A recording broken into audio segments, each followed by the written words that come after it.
Sean here, and the king of crash outs is continuously crashing out.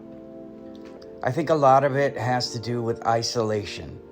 In isolation, it can make you feel overwhelmed, and it will definitely stress you out. I don't know if you've ever been in a situation where you've been taken away from all the amenities of home and the things you're used to. And once you're gone for a while, even if you're on vacation, let's say you're on vacation in Florida and you're gone for 5 days. Yes, the beach is awesome.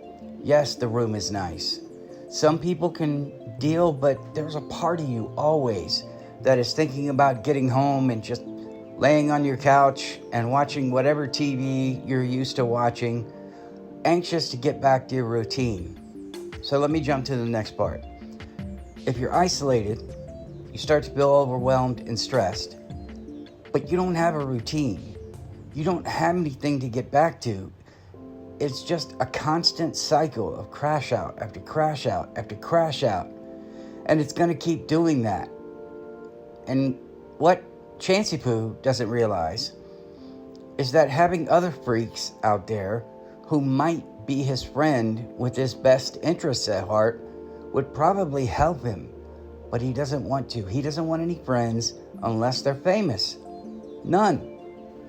I don't know if some of you are familiar with this, but it's called emotional dysregulation. Not really dysfunction, dysregulation, DYS. So if you're going to look it up and you want to dive deep into it, it's DYS and then regulation, all one word. It's something I had to deal with. It's when you haven't figured out how to let out all that anger or sadness, not really happiness. Although some people, truth be told, they don't want to be happy. And if they feel happy, they will override it with another emotion. Because if they know, I gotta back up. I'm gonna start going completely on a tangent. Let's say angry is your norm. That's your go-to. And you're happy. You don't know how to express it. You don't know how to be happy. You're gonna overwrite whatever emotion it is that you're feeling that is intense, and you're gonna go back to something you understand. Fear is very common with dysregulation. Very, very common. There will come a time in your life where you will have to deal with this. Maybe you're dealing with it right now. And if you are, I just put a name to it. So that means when you put a name to something, you can categorize it and you can deal with it. How many times you've been in a situation where you had no idea what the hell was going on? Not with you, not with your friends, and you just felt out of control and you lashed out. Maybe, just maybe, you went back to that emotion because it's familiar to you. Chancy Poo, just like Chance, familiar to him, staying in his little attic, praying for the next crash out and a reason to crash out, being isolated with absolutely nothing going on.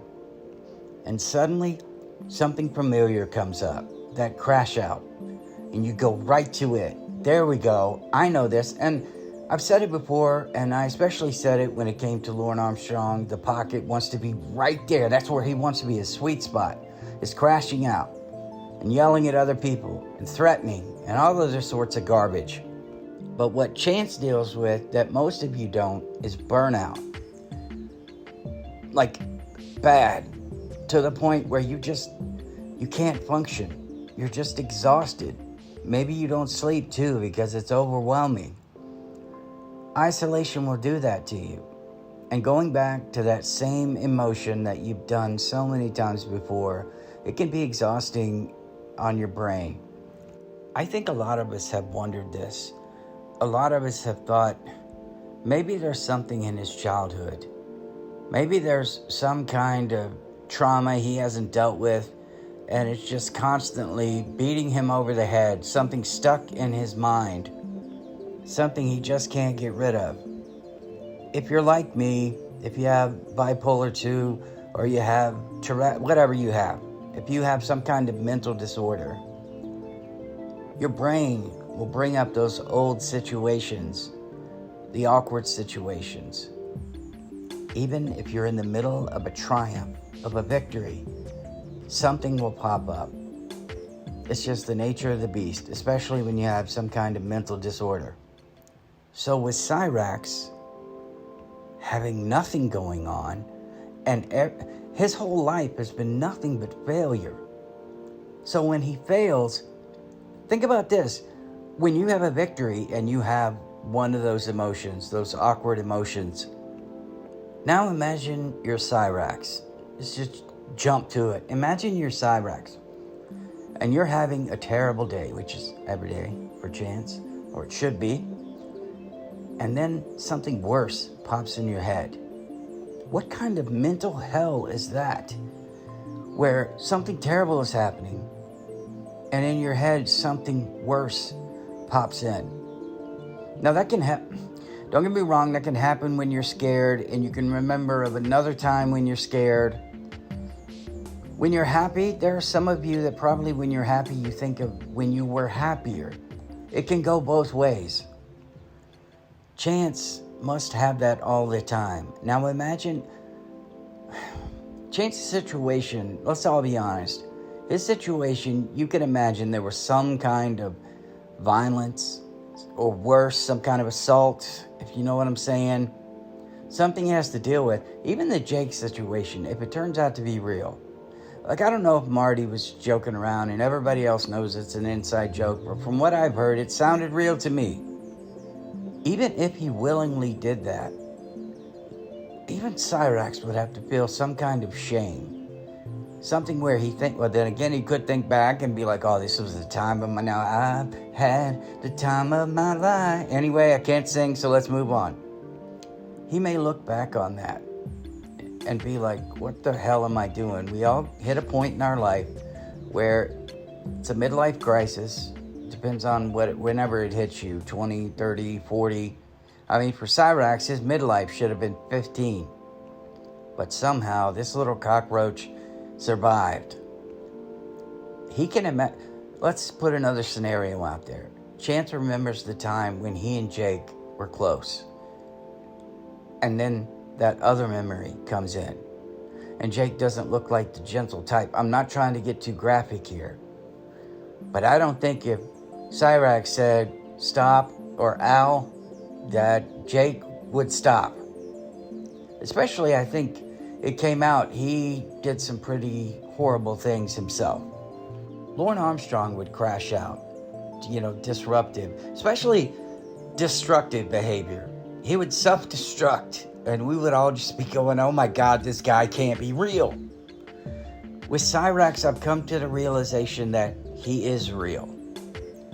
He's not, I guess you would say, dumb compared to Lauren Armstrong. And that's saying a lot. And I hate to say this, but I'm sorry, Lauren. Cyraxx is smarter than you. And yet, somehow, Lauren has managed to survive on his own. Chance cannot. Every time he is presented with an opportunity to do something, to get out, to have I almost did it again. Not a chance, an opportunity. I'm going to say it again. He self-destructs. He just loses it. Any smart person would have realized the attention he was getting from Marty was making him infamous. And if Chance would have just seized the moment, didn't yell, didn't scream, stayed calm, had a conversation, stay involved with Marty in those conversations, maybe things would be a little different. If I was beefing with Swampy D and we had a conversation, I'm not the type of person who's going to yell and scream no matter what he says. I'm the type of person, when I was in the Marine Corps, someone said, your mom's a freaking hoe, except not freaking.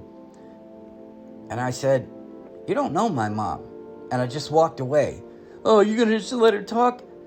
I'm just that type of person, man. You can talk all the smack you want. Now, if you did know my mom and you were someone involved in my life, yeah, I might have gotten a little hot.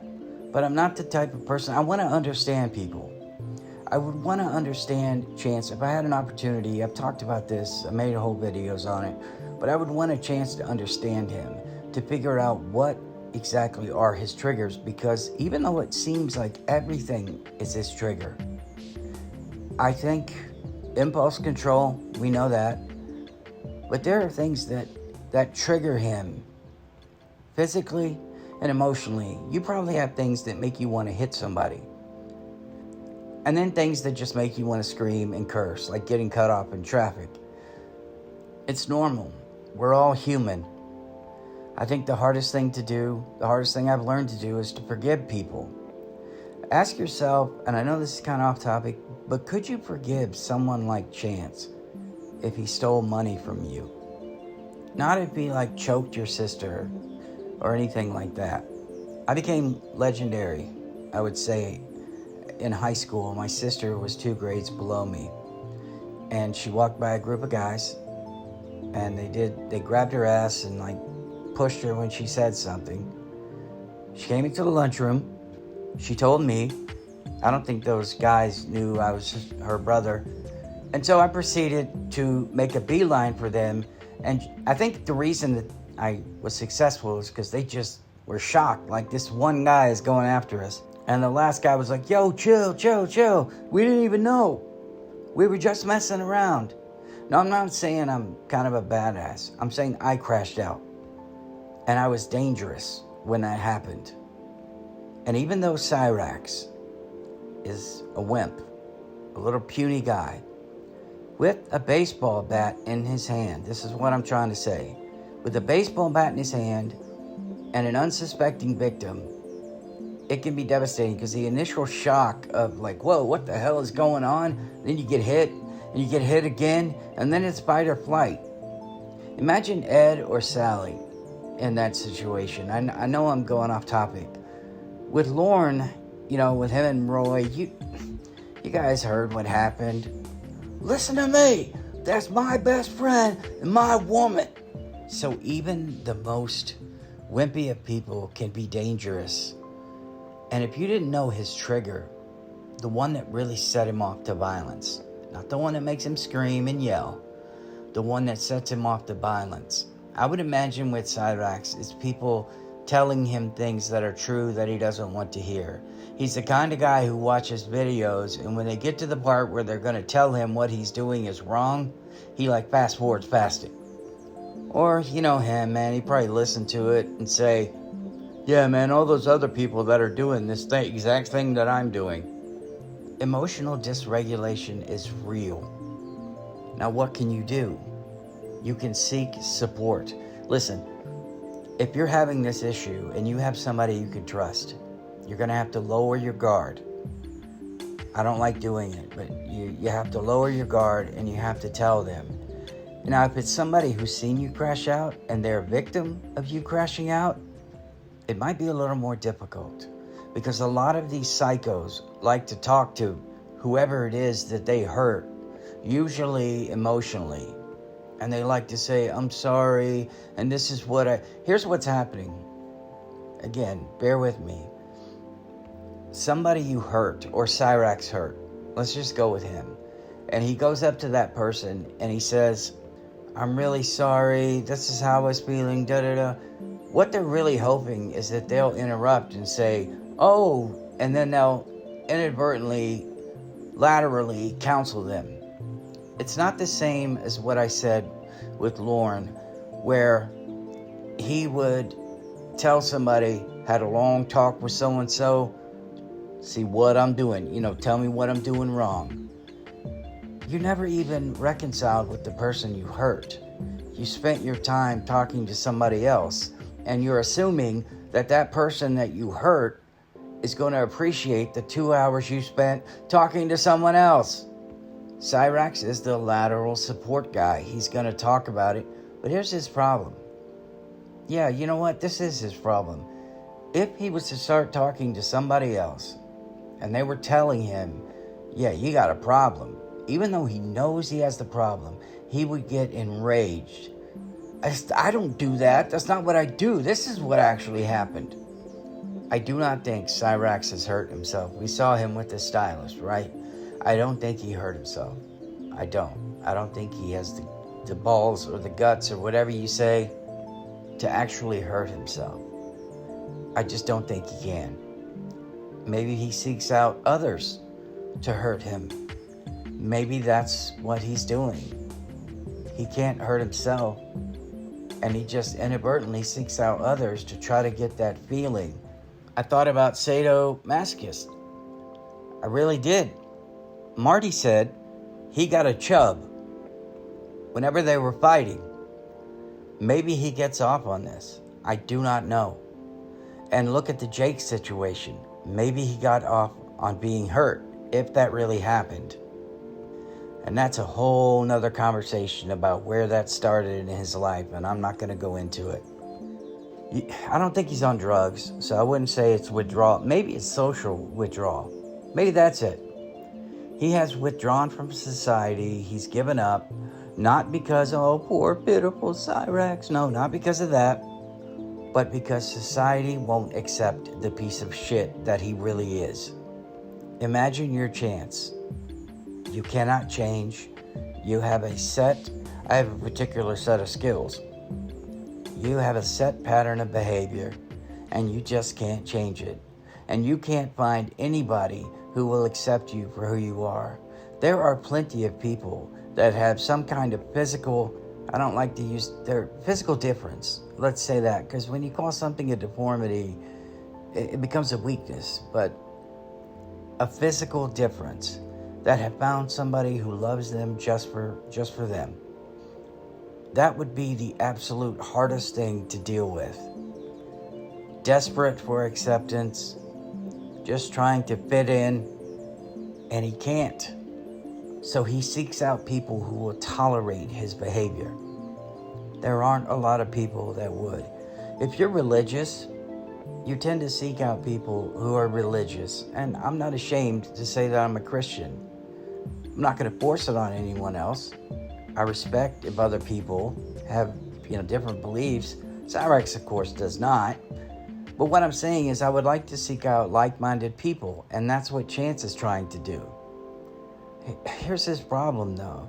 If these people are the same psychotic person that he is, when they get together, it's going to be worse. A lot worse. Now, remember dysregulation. Not being able to deal with those overpowering, strong emotions. You put those two people together, and you have a nightmare, like Kenny's parents. They beat the crap out of each other, yell at each other, say the worst things possible. Maybe they're addicted to that. Maybe they're addicted to the makeup. Lauren loves the makeup era. I'm not talking about makeup. Cyrax might actually like physical makeup, unless it's a kelp pill. Lauren couldn't even handle that. I know what makeup sounds like, and I will say it again.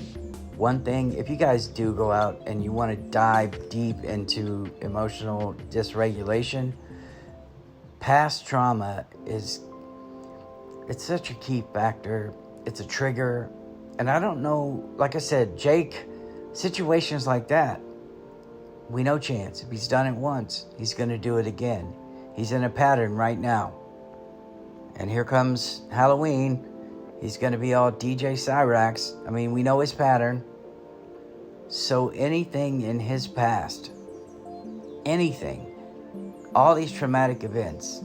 And like I said before, if he's having a traumatic event and he thinks about previous traumatic events, that's going to trigger a chain of, well, this happened and before that happened because this happened. That is like a ticking time bomb emotionally.